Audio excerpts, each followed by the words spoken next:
Well, hello everybody. Welcome to another late night edition of the Missing Links post-game live stream podcast thing. A double header. If you didn't get enough of my voice after the trouncing the Wolves just went through. We got better news to talk about, at least with the Lynx. And Hayden from Clutch Points, not Clutch. You're good. I'm You're good. losing my mind. It's 12:20 in the morning here. Hayden, how's it going, man? Long time no talk. It's been good. Kind of like you, I was doing double duty for a little bit, covering the Suns before they ultimately got squashed by the Thunder. But there's more fun things to look forward to, like the Mercury season. Except tonight wasn't in their favor, but I mean, 3 games in 4 days is not for the faint of heart. So I'll give them credit where it's due. They play Chicago on Friday. Get some good rest in between, but man, what a game! That was that was a doozy. I'm not gonna lie. That was kind of like had me scratching my head, had me questioning my decisions that night. Maybe think, would it be bad if I went home? I mean, there's so many fouls. I might have been able to go home, take a little power nap, come back, and the game would still be going. Yeah, the best thing about women's basketball, whether it's college or WNBA, which I covered the Gophers last year, their women team, is that like the games finish in a timely manner. It is my favorite thing. Like you can plan on it. You can like plan your day around it if it's a noon game. It's like physical. The players are allowed to play. And like the game that I love is just, it's gone. Like, let's just start with that. I mean, let's be honest. Like there's 50 fouls in the game. They shoot 57 free throws between the two teams. Like, I don't know. You could probably gripe on a couple fouls either way, whether it's from the Mercury side. I'm sure they got screwed a couple times. From the Lynx side, I'm sure they got screwed a couple times. But like, what in the world? 50 fouls in that's a lot. Insane. Yeah, I think they felt very whistle happy tonight. And it kind of sucks because yes, obviously I cover the Mercury. It's easier for me if they win. But I like a nicely balanced game. Yeah. Like and I felt that was just taken away. And even both Cheryl Reeve and Nate Tibbetts were very frustrated. Very frustrated. I would say Alyssa Thomas was more frustrated than anybody. And granted, she has a lot of words to say, but like she was even more animated. She was like slamming the ball, saying, "That's BS, that's BS," like to the official's face all game long. And I get it. It's hard to build a rhythm or to find a rhythm on both sides, whether if you're Minnesota or Phoenix, when, you try to get out in transition and boom, there's a foul. I'll give you a perfect example, Andrew. Literally, there was a possession where there was a loose ball that Dewana Bonner was trying to get, and like she was being like grappled, and grappled just to where like you could get a jump ball, but the refs didn't call it for like probably 2 seconds, and then they're like, okay, now we're gonna call foul. That was one of the big ones. I'm like, wait a minute, what? And then there was one where it was I think it was the shooting foul, or no, loose ball foul on Courtney Williams, but then Alyssa Thomas gets dinged for a technical foul that's flailing or flopping. And I'm like, if anyone who has even watched the W for a day understands that Alyssa Thomas is not a flopper or a flailer, yeah, she is a little bit extracurricular, but if there's one thing she's not a flopper. And I was like, I thought, like, call it technical if you're just talking too much noise to the refs. Don't do it if you're flailing. Like, it's just it's disingenuous, and I felt it was kind of a bad representation. That was a microcosm of just the way the game was called. It was kind of like one of my colleagues said this to me. It felt like they were trying to undo the damage of what was done last season in that Western Conference or in the conference semifinals. That's what it felt like to me. I don't know if it felt like that to you, but it definitely felt like they were trying to do a little bit of damage control. I mean, it so the Lynx first game, they have 42 fouls called between the Dream and the Lynx, and that was eyebrow raising for me. Watched a Liberty game that had like 58, 60, something like that fouls called. Watched an Aces game that had 50 fouls called, and now this one where there's 52 fouls called. And like after the Dream game, I asked Cheryl about it, and I am gonna preface this by saying Cheryl was asked about the officiating. She said that no, we're not talking about that. Here are the reasons we lost. And then like 7 questions later, I was kind of like, yeah, but Cheryl, like 42 fouls, you're on the officiating community. Like, what? Like, did you expect this? Is this a change? And her answer was like a typical Cheryl after a lost one, where she's like, yeah, we expected it. We saw it in preseason. We've seen it all weekend.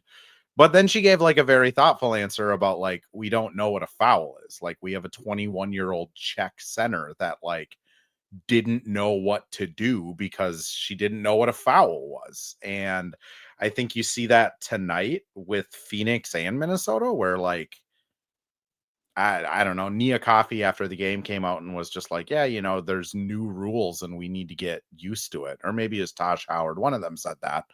It's again 12:30 in the morning. And like, if this is gonna be the rules for the season, like this season's gonna kind of drag for at least a couple months, because the WNBA has always been physical. Like, yes, did it get a little too far when Bridget Carlton and Satu are like bumping chests, yelling at each other? Like, yeah, that's probably when it got a little too far last season.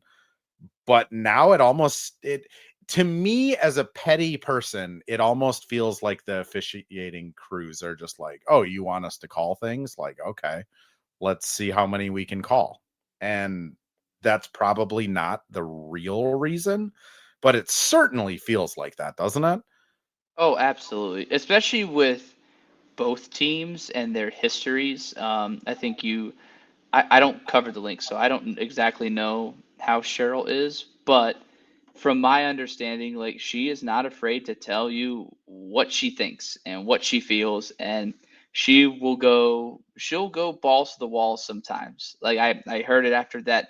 I want to say it was that game 3 where she called it effing malpractice, which Yeah. I heard a lot of things, and I was like, I was in the room for that, and I was like, oh, and she gave this 2-minute like little like seminar TED talk and walked out of the room, and I was like, okay, I was like, that's Cheryl Reeve in a nutshell. But She's a I know, little direct at times. yes, yes, she That's is. all You I'll say. know, She's a you little don't say. direct. There's also very fun Cheryl Reeve Oh moments, but yeah, when but she has something to say, she's pretty direct about it. yeah, but I think you look at that, and then you look at Alyssa Thomas's physicality and how that is the basis of her game.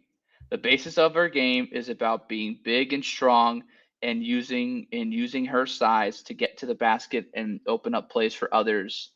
And there were just I felt there were a lot of ticky tack fouls on both sides. Look, I'm all for trying to control the game, but there's a way you can control it to where it's not impacting pace of play, Yeah. where it's not impacting rhythm. Because yes, I get that you got to call the game down the middle. I get you need to call it fair, but at the same time, I just yeah, you know what? I mean, you're an NBA guy, so you'll get this. You know how Yeah. they have you know how they have the replay monitor? Why in the CBA is there nothing that says, or even in the new revenue share, something about a damn monitor? Give them a monitor, man. Give them a monitor to look at something to where it's It's something that could easily be corrected. That could be corrected, and for them to be like, hey, we were wrong. It's okay. The NBA does it so many times where there's a challenge. Okay, yeah, we were wrong. I get it. But as you said, it's hard because the W was founded on physicality. yeah. And the thing that got them here for 30 years, a lot of it was physicality. So, how are they going to adjust? Is it going to be like a pick and choose thing where there are certain officiating crews, I'm sure you know, that will maybe target Cheryl Reeve and the Lynx because they don't like her. There will be officiating crews that will target Alyssa Thomas and or Nate Tibbetts because they don't like them. And same thing goes for the other 14 teams across the league. I hope I'm getting that right. There, yeah, there's 16 teams. I just Oh want to my make gosh, sure it changes yeah, every year. I want to make sure that my math isn't off, but the same it's the same for every other team too. And you want to build an identity, but it's hard to keep that identity when there's no consistency in how the game is being called. And like you said, players and coaches want to know how to call. I spoke with Nate after the game and I had the balls. I shouldn't say the balls, that's a little bit much, but I was that guy that asked him about the officiating. Because again, someone's got to do it. Someone's got to do it. And he said this. Well, I asked about how do you maintain and establish a rhythm, and he said it's something the league wants to try and clean up the physicality of the game. I think our refs, our officials, and our players at some point they'll find a balance, but right now, if it's close, it feels like a foul. I think that Which is is tough. a yeah, I think that is a very popular sentiment across the entire league. And I got to shout out Madeline Kenny for the New York Post because she was the one that really got the ball rolling on this whole thing with the Liberty and how irate Stewie was and how even JJ and you know we all know JJ like she is not one to complain, but the sentiment is there's no rules. Like you're gonna call a foul, but you're not gonna tell us what the foul is. It's almost like kind of like fishing blind or fishing in the dark. Like how are you expected? And then again, every officiating crew changes. So one crew might be more lenient with physicality than the other, and it's just man, it's only 3 games in, but this feels like a recipe for disaster. Yeah. And I mean, Abby links in the chat says refs overcorrecting is the simplest answer. Honesty, tempers, and emotions probably get into it. So petty isn't out of the question. Dustin, good morning to you as well. I need a nap so bad. And then Abby also adds that Roy will probably be the one targeting Cheryl. I don't know if Mercury fans know every ref's name, like by first name, but that's a Lynx thing where they just know all of it. I mean, there's a couple frustrating things where like gosh, I can't think of his name now on Twitter, but there's a guy that does wonderful work breaking down all of the like contract implications and things like that when free agency happens. He's also like really into the rules. Oh, is it Cohen? Is it It's Richard Cohen. Cohen? Yep, that's who it was. Yes. Yeah, Cohen's Cohen. awesome. Awesome. He posted out a post of like, I read the entire new rule book for the rules, and outside of like the cover page and the font, it's the exact same rule book. So it's like these guys are using the same rule book, they're just calling it differently, which I think that's where the frustration comes in. Is like, like Kayla McBride before the first game, I talked to her and she was like, I'm going to be in the ref's ear. I want my freedom of movement. We need physicality to play defense. But at the same time, like, we should have freedom of movement. That's like, yes, correct. But that being said, like, if you're getting called for like 11 ticky tack fouls, like, what do you do? Like, how do you overcome that as an offense? And tonight for the Mercury and the Lynx, again, 52 fouls in a 40-minute game. Like, I don't know how you get rhythm. I don't know how you get pace. When the game's stopping every 40 seconds on average, like it just seems like it's a disaster. Which maybe I'm just going overboard and it'll all get fixed in the next couple of weeks.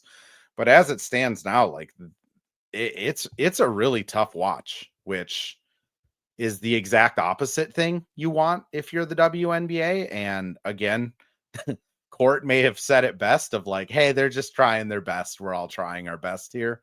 But hopefully they either get some new points of emphasis or scale this back, because I mean, if you ask NBA fans what the biggest problem in the NBA is, it's flopping and fouls. And WNBA players are smart.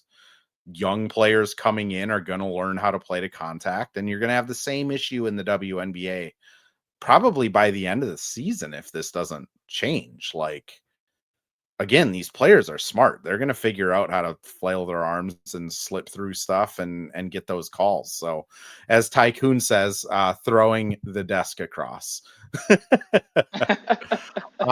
Let's actually talk about the game, though. I mean, well, real quick, Abby just says, is there a play style that will benefit from this shift outside of obnoxious flop? Like, theoretically, teams that are like the Lynx last season would benefit from this. Teams that are perimeter oriented, teams that have like a 70 something assist percentage, do a lot of off ball movements, like those teams will probably benefit. That being said, like the Lynx aren't that team this year. They are a heavy drive, attack the rim, play with pace team. So like it's not going to benefit the Lynx. Like maybe it benefits some of the like more shooting heavy teams, but yeah, it's tough. Let's talk about the game though. I guess I'm more interested just like what surprised you from the Lynx in this game? And I'm going to be asking my guests a lot that Yeah. question a lot just because like this is a completely new team. Yeah. Honestly, I think Emma Kachova, she was really good. She Yeah. was really good. 11 points, 6 boards, 3 boards off the bench. And it felt like every time she was in the game, she was doing something productive. I think what's interesting too, like you said, this is not a Minnesota team that we're used to seeing. A Minnesota team that we're used to seeing, like you said, is perimeter oriented, plenty of threes. I mean, they only shot 19 threes Yeah. tonight. And there was a lot of off ball movement, sure, but it was a lot of cutting. It was a lot of cutting and drives and a lot of penetrate and pitch. One thing I've noticed. Kayla McBride has definitely gotten more crafty with drawn fouls. There were a couple of times where she was able to get, two opportunities at the line for 3 free throws each because she got fouled on a three ball. I thought that their physicality was really good. I thought Olivia Miles was good. But then again, she had I think she had Ayayi, Valu Ayayi on her for a good chunk of the game. And it was funny because they were kind of going back and forth because like Liv got drew a couple fouls on Ayayi and then she returned the favor. So I thought that was pretty interesting. But I mean, honestly, this looks like a really good team that is missing their star player in Nafisa Collier. Yeah. Like I watched the game and I wasn't like, oh my gosh, Minnesota's amazing. But I watched them and I'm like, this is a team performing without their best player. And yeah, they shot, 50% from the field, 37% from three. Their big thing, though, obviously points in the paint. Their big thing too was bench points. With Kachova leading the way a lot with that. But a lot of it too was sort of the rebounding battle. I mean, 43 to 31. That's a big one. Gathered 12 more defensive rebounds. They were more physical. Um, yeah, I mean, and even your guy Dustin in the chat here saying that their depth is amazing, and it's funny because to me, Minnesota didn't land that splash player like a Yeah. Golden State did with Gabby Williams, or Atlanta did with Angel Reese. But this is why, and I've said this time and time again about the W. Coaching matters in the W about as much as any professional league in the world. Like coaching matters, and in my mind, like Cheryl Reeve is still at the top, and will Yeah. still be at the top of coaches. I have never seen anybody that can play checkmate the way that she can. And I've never seen a coach that maximizes the most out of their players in the W. And she has a specific standard and she holds everybody the same standard, yet she's able to treat everybody uniquely and individually, which as a W coach is the most important thing. I think Nate is getting there. Like he has the relatability part down. He has the connection part down.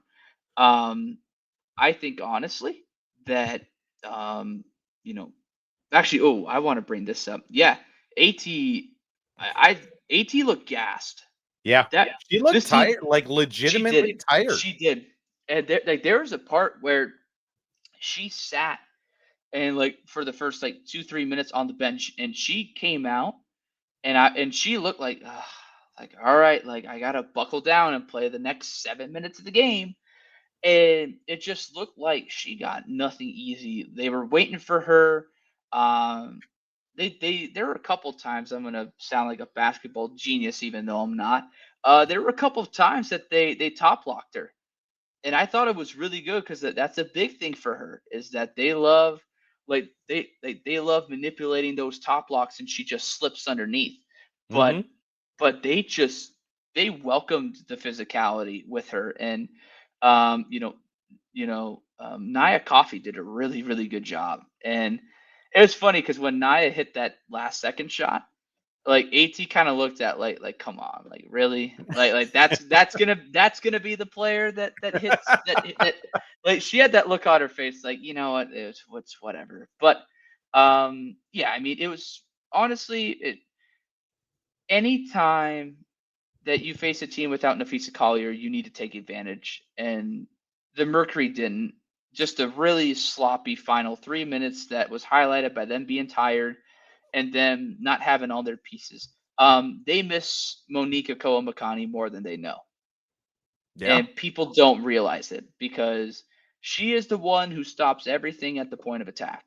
She is the one who stops all of that from happening. And not to mention great 3-point shooter. Sammy Witt comes out. That's a big part of it too. I mean, they look defeated, just like from a fatigue standpoint, but it doesn't matter. You know, we hear it from players all the time, both on the NBA, WNBA. This is what it is. You got to deal with it. But they play. I think they have 2 days of rest and then they play, and then they have 2 days of rest and then they play. So that might be good for them. That is the nice part about a Nate Tibbetts team is usually when there's a extended time off, they'll kind of regroup and get some stuff under their belt. So that's a long-winded answer, but yes, interesting game highlighted by another coaching masterclass from Cheryl Reeve once again. Okay, I put this on your Twitter super quick. I put this on your Twitter. They got to do a 30 for 30 on her. I got to Yeah. bring this to the light. It's got to happen. How do you be a GM and a head coach and win and fleece all these teams? I mean, they fleece Chicago out of Olivia Miles. Like Let's go.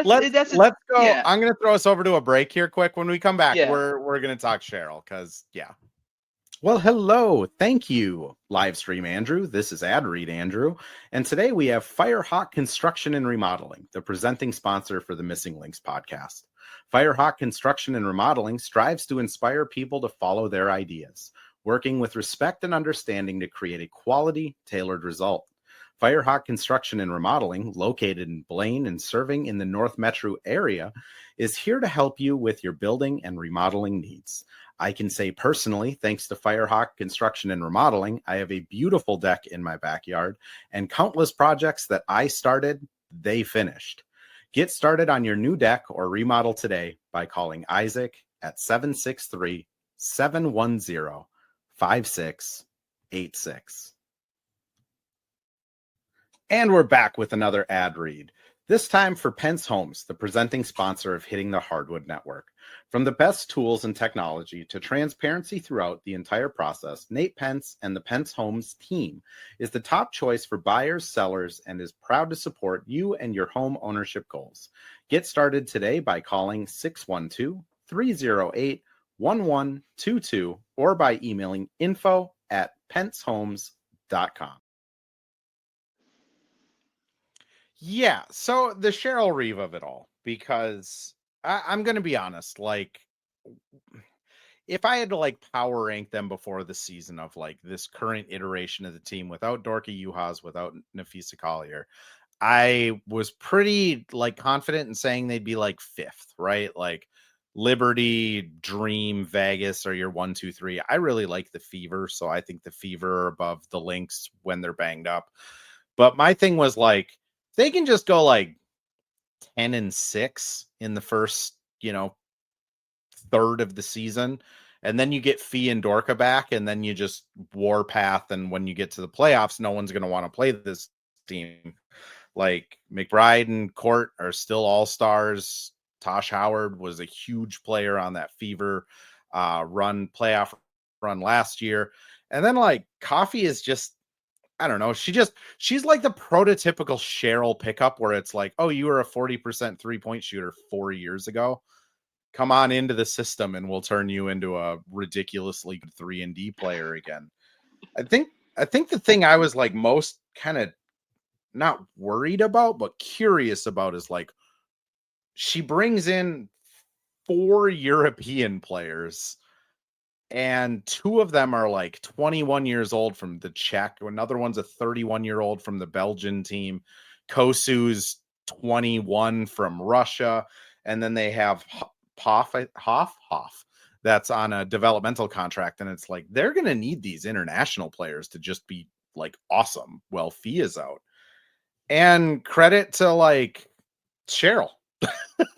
Like she kind of bragged over the offseason that, they're one of the few teams that got to hire an international scout. They hired Rachel Galligan, who I think put a lot of time into scouting these players. And like they knocked it out of the park. Like if you're getting a 21-year-old rookie that's able to just go up against AT consistently. I mean, Kosu looked like she was actually giving Thomas troubles in like the 10 minutes she played. Tony, like again, 31-year-old Belgian player that's just coming over here, getting big time minutes. Like she just has this way of like seeing the pieces of the puzzle and seeing how they're going to fit. And I think the thing I'm most impressed by is like this offense is completely different. Like last year, it was very much like a Golden State Warriors, beautiful game, ball movement, get it to Fee, good pass for a great pass, Spurs, like very like Cheryl Reeve. The pieces are greater than the sum or whatever. The sum's greater than the pieces. Again, it's almost 1 a.m. here, but like, this year, it's just like hey, we're going to just drive and kick. We're going to be awesome at just getting to the rim, putting pressure on, setting up pick and rolls with Olivia and Court. And we're just going to like make life hell because we're just going to be relentlessly attacking. And to completely switch up your offense, have not like 70% of the team new faces. And then the defense is still awesome. Like I agree. Cheryl needs to have a 30 for 30 done on just like how she's able to do this over and over and over again. Yeah, there's I don't know if I've ever seen any coach that can simply adjust their offensive philosophy based on their personnel and have it work. Yeah. And that is exactly what she has done. As you said last year, I was actually really glad that the Lynx and the Mercury played because I'm like, I'm going to see some beautiful basketball. There were a few times in the regular season where when Fee was on the court, it was like the ball didn't touch the ground like for probably like 5 seconds. It was just swing, swing, swing, swing, open cutter, boom. But Mm-hmm. as you said, and I think this is where Olivia Miles' game comes in because with Fee out, you have that pick and roll ball handler. Not to say Court can't. Court is really good at it. She's exceptional at it. She's really good at using that screen and just getting to that spot in the mid range. But Olivia puts such pressure on the rim. Like she skated to the rim a couple times really easy. And it wasn't this amazing first step, but it was just kind of like, oh, screen, defender's on my hip. All right, I'll just kind of glide in there. And yeah, I mean they it was weird, like they crowded the paint, but again, so much of what Cheryl does is this off ball stuff. It's the cutting, it's the screening, it's as I said earlier, it's the top blocking, cross matching. Like she has that part down to a T. And But I think so much of it is she knows her personnel. She Yep. knows what she's gonna get from everybody, and it's it's baffling to me. It just is. Like I don't I don't understand. Like I've covered basketball for almost half a decade now, and there are things I see that I'm just like, whoa, like, and her teams, they've changed a lot throughout the years, um, like especially the last year to now, it's so much, it's different. It's different, and again, it's the trust that she has in her players. It's that the standard is the same, and Yep. it is ultimately putting it. It's being a step ahead. It's having a counter for the counter, but she always seems to have. And I've never like I've talked to her a couple of times during, pregame or postgame availabilities. She never looks worried about her game plan. I've never seen like, and it's funny because like the person I think about is John Wooden. John Wooden was always like, "Oh, I don't care what they're prepping, what the other team is prepping." Is Cheryl like that? I don't know exactly, but I get that kind of similar feeling where she is so confident in what they're going to do that she's not ultimately not concerned about what else is going on. But yeah, I mean, listen, 3 games in, yeah, 3 games in. I mean, the Lynx look really good. I mean, they look really good, and Which is yeah, again, it's obnoxious to say it. yeah, Like I'll be honest, I was completely in the draft AZ, get her as a backup to K-Mac. You have your replacement plan, like all world shooter, fits the scheme, seems like a good like head on her shoulders. And then I was like, if Dallas takes her, get Awa Fam, like a 19-year-old, like yeah, hyper gifted, stretch the floor, big, that's also just really good at defense and might be 6'7" by the time she shows up in a training camp. Like, get those two. I didn't really put too much thought into Miles at all. She's like the real deal. Like yeah, 15 assists to 5 turnovers in 3 games. In your first 2 games as a rookie, you have 15 assists, 5 turnovers, scored double digits both times, like efficient shooter. She has like a great, kind of like you said, it's not like a great, like she's not like a running back where she gets that like foot in the dirt and can just blow by people. It's this much more like smooth. I kind of like comped her to Jason Kidd after the first mhm, game, of just like reminds yeah, me a lot of like his ability to just kind of hit the jets, but also kind of glide through people. And then, as Abby says, like she's always looking for a pass too, like always, which that's something you didn't have with Court. Court was, as she admitted to, fighting her instincts the entire time she yeah, was playing a point guard. And I mean, again, you look up and down this roster, this Lynx team's gonna be good, which you lose by 1 to the Dream on opening night, and then you take out the Mercury in Phoenix on their home opener. Like, that's nothing to scoff at, which I guess I'd like, as this pod's winding down a little bit, just what are your takes on the Mercury so far? You mentioned that you could tell they were tired tonight. Like you said, 3 games in 4 nights. Golden State's also a team that just runs nonstop as well. yeah. Just where are you kind of sitting at with Phoenix? Because Satu seemed like a big loss, and they're still, you know, they're holding it together. Yeah, it's weird because again, they're waiting on Mo to come back. It feels like Nate said this like an hour ago or so.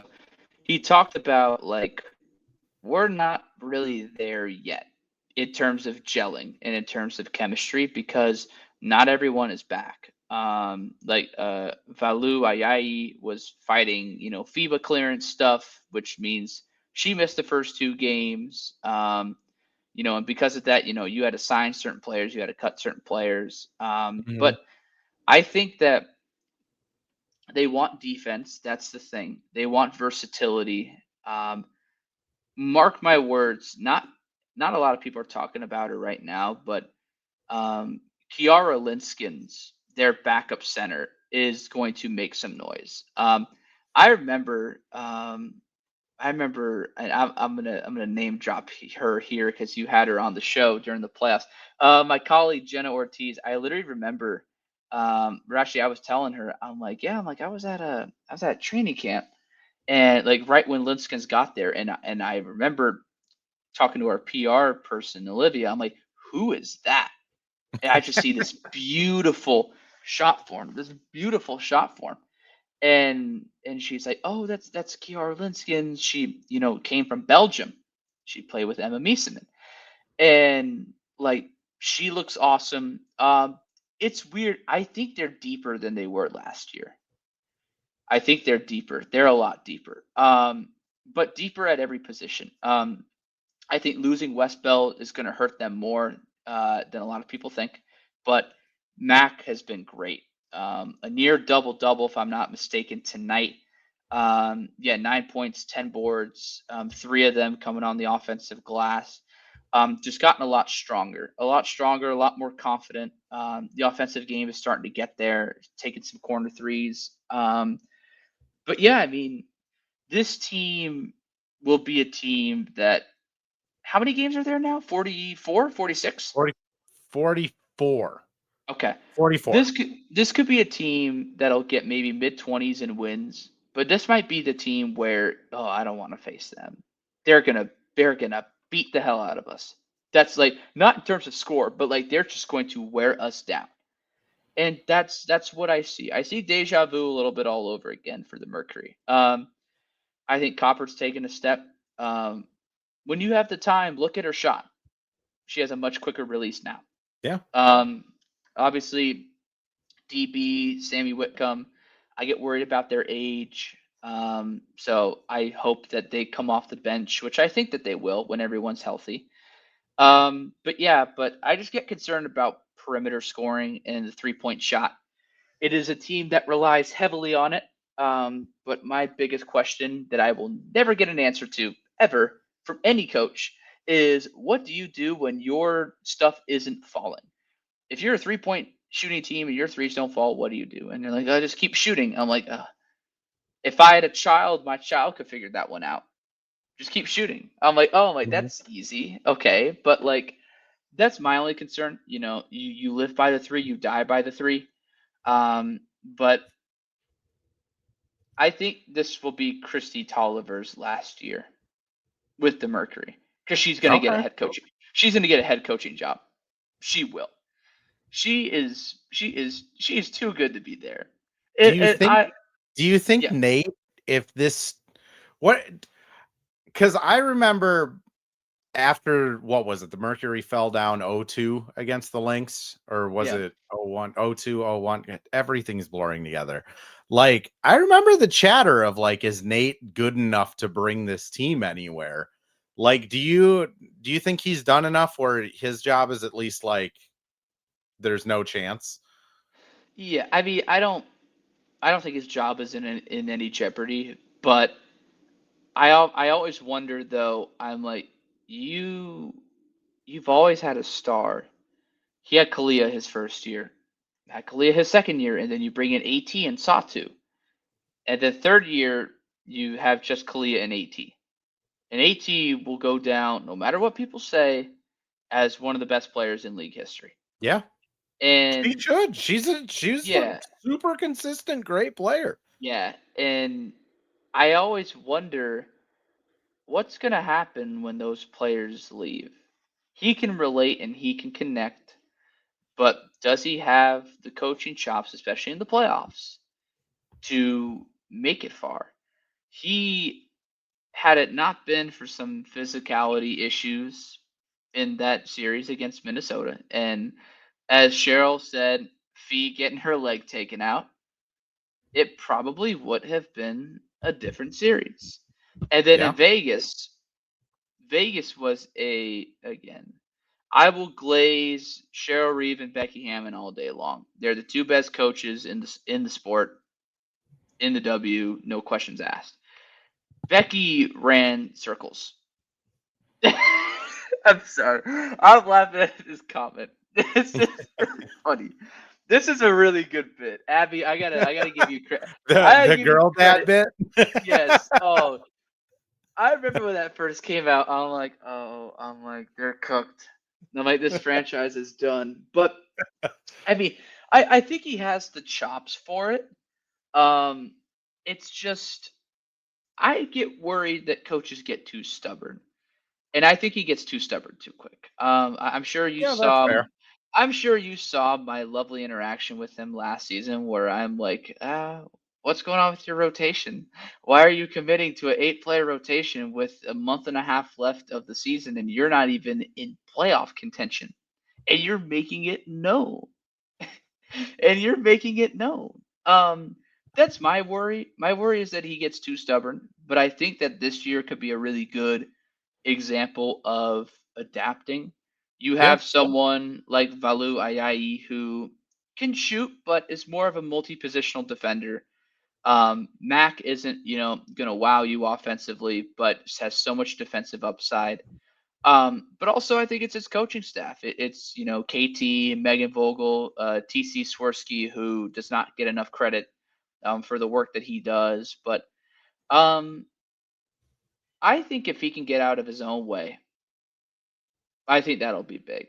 If he is willing to roll with the punches, and let's say he plays Minnesota, and Minnesota is just what's it called? They are just they are hounding AT whenever she has the ball. Okay, maybe get some off ball stuff with her. You know, yeah. maybe do some stuff like that. I mean, and there's more specifics I could get into, but I won't lie, I don't feel like it, so I'm not gonna. But long story short, I think he can. I just hope that his stubbornness doesn't get in the way. Because if that's the case, that's why I think Cheryl has been so great because she has been so adaptable to her team. And I Yeah. think the sign of a great coach is someone who can adapt to the personnel that they have, even if it's not necessarily what they want to run. Her and Becky do it. I think Nate can, but it might take a little bit more time. All right, Hayden. I am going to give you the opportunity here. Feel free to plug yourself. Where can people find your work? Where can they find you online? And we'll get out of here hopefully before midnight for you at least. Yeah, well, I appreciate it. So my Twitter handle is just at Hayden Cilley, HaydenCilley, and yes, my last name is pronounced silly, so you can call me that. I don't really care. It's kind of a fun bit. Literally on the way in here, uh, I asked, I'm like, hey, I have a silly question, and one of the PR assistants is like, silly question. That's pretty funny. And I'm like, come on, man. I'm like, it's 10 at night over here. Like, leave me alone. But there's that. I have a professional Instagram account. Whoop whoop. It's just at CILLEY reports. Basically the same as Twitter. Just post a lot of my clips and whatnot on there. Yeah, those are the two main social platforms I use. Twitter is more so my reporting stuff. Yeah, that's kind of the bread and butter. The Mercury beat is my baby. This is my 5th season on the beat, so I feel. What do the kids say? Unk. I feel like unk right now. On the beat, covering it since 2022. But yeah, I mean, a lot of cool stuff. Especially with the new media policies, it might have some cool exclusive stuff on the way, which I will either once I get off this podcast with you, Andrew, or in the morning. I have yet to decide, but that'll happen when the time comes. Awesome. Well, thanks, man. I appreciate you coming on. We'll have you on again at some point. We play the Mercury enough this season. We'll have you on again at some point. But That for sounds good anyone to that me. popped into this a little bit late, feel free to listen to the entirety of it over on YouTube or X. That gets posted as soon as I end the stream. If you can wait until later on this morning, it does get posted up on Spotify, Apple, anywhere you get your podcasts at 7 a.m. I will be back again with another post-game live stream podcast thing for the Wolves on Friday after their game, and for the Lynx on Thursday with Hitting the Hardwood founder Mitch Hansen. So we will. I mean, hey, let's beat Alana Smith. Let's just beat the Lynx front court from last year. Just knock that demon off right away. But we'll be back on Thursday. Appreciate y'all.